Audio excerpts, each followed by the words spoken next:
E viveu Enoque com Deus, e Deus o tomou para si, e ninguém nunca mais viu Enoque, porque Deus o tomou para si. No capítulo de Gênesis nós vemos essa narrativa a respeito de um homem chamado Enoque.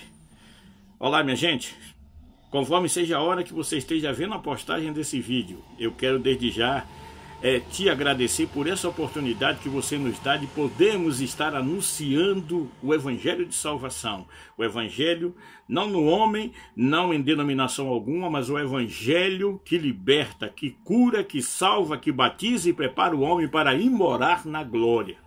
É o Evangelho de Jesus Cristo, o qual Paulo nos relata em uma das suas cartas. Não me envergonhe do Evangelho de Cristo, pois é o poder de Deus para a salvação de todo aquele que nele crê. E Paulo afirma, primeiro do judeu e depois do grego. Né? Amém? Graças a Deus. Eu geralmente comparo a vida do homem sem Deus como uma rua. Uma rua grande, uma rua extensa, mas uma rua sem saída. Uma rua que não vai levar no final de tudo, no final de toda essa trajetória, de toda essa caminhada, que ele esteja de carro, ele esteja a pé, mas não vai levar ele a lugar nenhum. Eu comparo assim a vida do homem sem Deus. É como aquele que anda por uma rua muito longa, eu volto a frisar, mas que no final da história é uma rua sem saída. E quando eu falo em rua, fazendo comparação com homem, eu quero me lembrar de dois homens que nos está relatado no capítulo 5 de Gênesis. Um era Metusalém, ou Metusala, ou Matusalém, como outros chamam em algumas traduções, que esse homem, ele viveu 969 anos. Nos diz o texto bíblico que nos faz acreditar que foi o homem que mais viveu em toda a Bíblia. Mas um dia, acabou-se a rua daquele homem. E como eu disse aqui no início, comparando a vida do homem sem Deus, é uma rua sem saída, cujo fim é o fim, não leva a lugar nenhum. Já Enoque foi um homem que viveu menos do que Matusalém, viveu 365 anos. E depois que ele viveu os 365 anos, Deus o tomou para si, e ninguém nunca mais viu Enoque. A Bíblia não nos diz que ele morreu, mas diz que ele foi, em outras palavras, arrebatado. Deus o tomou para si para que ele não viesse a ver a morte. E Deus o tomou para si, aleluia. Veja que diferença da vida aqui, trazendo para os nossos dias, com o consentimento bíblico, com o que a Bíblia nos ensina, a vida do homem com Deus e a vida do homem sem Deus. É como nos diz Malaquias 3,18. E vereis então a diferença entre o que serve a Deus e o que não serve. Meu amigo, minha amiga, se você tiver tempo, eu queria só dizer a você uma coisa. Eu vivi uma vida de derrotas, eu vivi uma vida de fracasso, uma vida sem Jesus, mas isso ficou no passado. Porque um dia eu tive encontro com o Senhor, mas antes disso eu era uma pessoa escrava do diabo, era uma pessoa que andava sem rumo e sem destino. Eu andava em busca da felicidade e a felicidade estava do meu lado, perto de mim, dentro da minha mente e do meu coração. Era só necessário eu aceitar a palavra de Deus, aceitar o sacrifício de Jesus. E eu não sabia disso. Mas um dia eu ouvi o Evangelho de libertação, o Evangelho de Deus, que é poder que liberta todo aquele que nele crê. Aleluia! Por isso, quando eu chego aqui, eu procuro deixar bem claro que eu não estou aqui para pregar sobre placas de igrejas, denominações, e não tenho nada contra. Cada um fala aquilo que ele crê, como diz Paulo, criei, por isso falei. Cada um, ele fala do jeito que ele crê. Mas a Bíblia já nos mostra de uma outra maneira, no Evangelho de João, capítulo 7, versículo 38, no último dia, na festa dos tabernáculos, nos diz o Evangelho de João, nesse versículo em sequência, capítulo 7, versículo 38, Jesus se levanta no meio da multidão e diz, quem crê em mim, como diz as Escrituras. Então você pode crer, você tem o livre-arbítrio para crer do jeito que você quiser.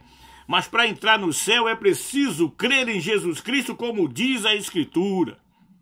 Entenda isso, não é eu que digo, não é Jaime, não é modinha de eu ouvir falar que eu ouvi, não. Mas é o que a palavra, este livro que está aqui, ela nos diz. Crê em Jesus Cristo como nos diz as Escrituras. E a Escritura aponta para aquele que quer crer em Jesus, para aquele que quer nascer de novo, para aquele que quer passar a ser um cidadão dos céus. É crer, é acreditar, mas acima de tudo, obedecer à vontade de Deus. Amém? Então entenda isso. A vida com Jesus é uma coisa, a vida sem Jesus é só derrotas. E era uma vida que eu levava no passado. Então você diga, como assim? Você não tem uma boa conta corrente, não tem uma condição financeira invejável. O problema é que as pessoas às vezes comparam o você ser feliz, o você ter paz, o você ter uma vida de vitória com o seu poder aquisitivo. Se fosse assim, então pobre jamais poderia ser feliz. A pessoa que não tem dinheiro, não tem uma condição financeira, jamais seria feliz. Não é verdade? Mas a Bíblia diz para mim que a maior alegria do homem é quando ele se converte e ele aceita Jesus Cristo. E ele deixa com que aquele que antes estava distante dele passe a ser o centro da sua vida, o Senhor da sua vida. É por isso que a Bíblia nos diz quem crê no Senhor Jesus, como nos diz as Escrituras.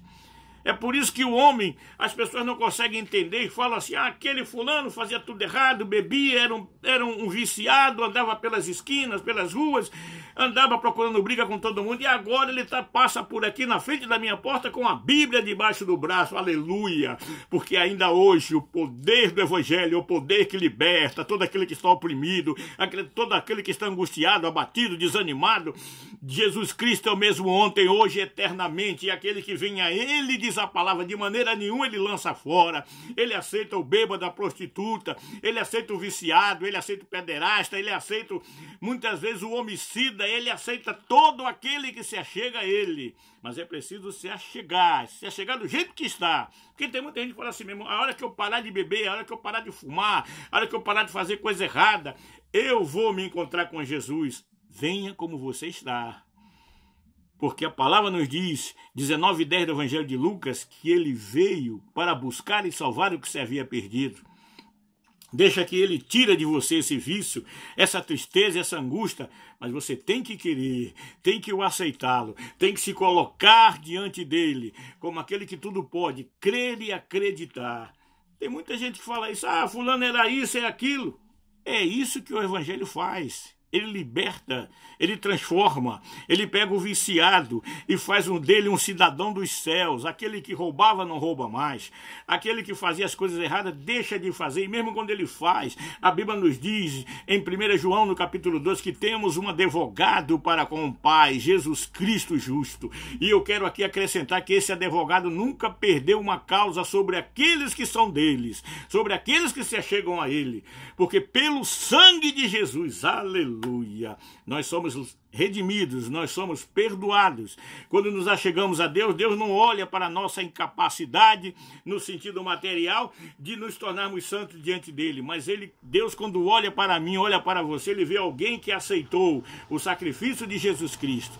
É como nos diz o capítulo 12 do livro de Êxodo, quando à meia-noite o anjo passou sobre toda aquela terra do Egito, e na casa em que tinha o sangue sobre a porta, o sangue sobre os umbrais da porta, o anjo da morte não entrou, porque ali Deus não estava olhando para a pessoa pecadora ou o pecador que estava naquela casa, mas para a obediência em cumprir o mandamento de Deus, que era passar o sangue sobre os umbrais da porta. É isso que Deus vê em você, alguém que aceitou o sacrifício de Jesus. Se o seu pastor não pregou isso para você ainda, está na hora de você rever os seus conceitos, está na hora de rever o que você está fazendo nessa igreja. Procure o evangelho que liberta. Esse evangelho não é o evangelho por homem, que muitas vezes chama você para tantas e tantas campanhas.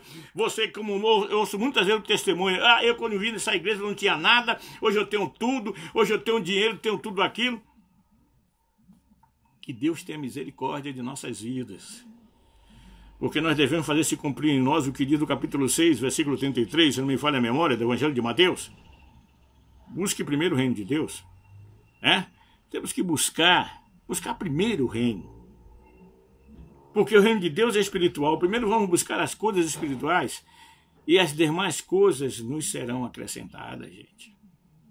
Que o Senhor em Cristo Jesus possa cada vez mais colocar estas palavras e aplicar essas palavras na sua vida, para que você entenda que ainda hoje o evangelho que liberta é o evangelho da Bíblia, é o evangelho de Jesus Cristo, que é poder de Deus para a salvação de todo aquele que nele crê. Primeiro do judeu e depois do grego, que é o quê? É um exemplo para nós os gentios, para nós que não cremos, para nós que não somos da linhagem de Israel, mas somos filhos enxertados, como nos diz lá no livro de Romanos. Fomos o jambujeiro que foi enxertado na oliveira verdadeira. Amém? Que o Senhor em Jesus Cristo possa aplicar essas palavras na sua mente, no seu coração, e fazer você tomar uma decisão que leve você em direção à glória, agora e para todo sempre. Amém. Graças a Deus. Tá? Se possível for, compartilhe. Se não for possível, tudo bem. Deus conhece todas as coisas. O que eu quero aqui é deixar a minha saudação com você, que você fique em paz, porque o resto a gente corre atrás em nome de Jesus. Amém. Graças a Deus, e a paz só em Jesus. Amém. Até a próxima.